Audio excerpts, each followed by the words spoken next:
And I just ended up sitting down and writing it one day. And it was perfect too, because it was the very end of this notebook. And so there was something that I was like, I tried to, I think, give myself that sense of closure.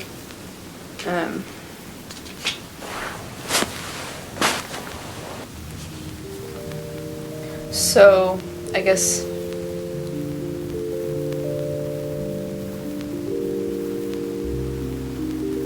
context too is that like the first day, like anything somewhat romantic happened between us. There was a thunderstorm going on, and it was just like we were just sitting there like just watching it. Like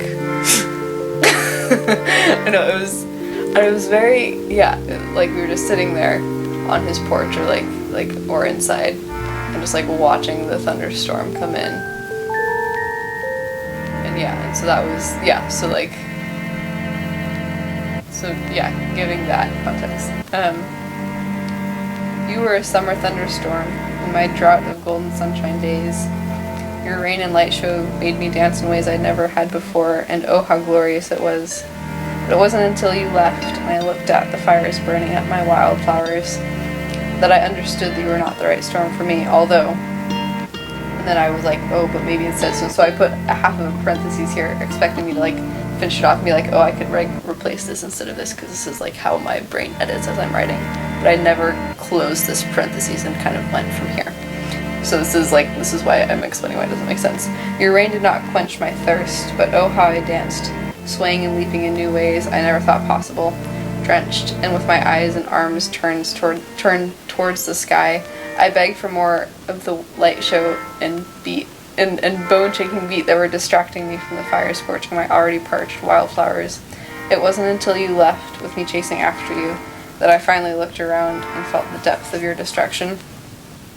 And there I sat, soaked to the bone, in a smoldering field of wildflowers, trying to water the earth and bring them back to life with my tears that were locked somewhere deep within me.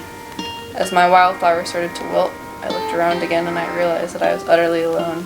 So I took my flowers in my arms, but as I touched them, they crumpled and turned brown, disappearing the more I tried to hold on to them.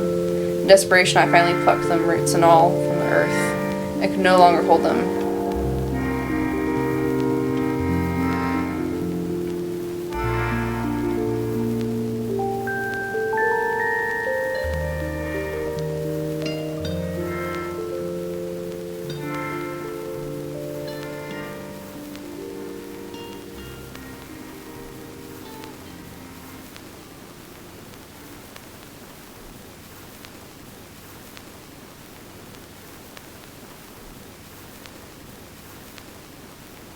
And I just ended up sitting down and writing it one day. And it was perfect too, because it was the very end of this notebook. And so there was something that I was like, I tried to, I think, give myself that sense of closure.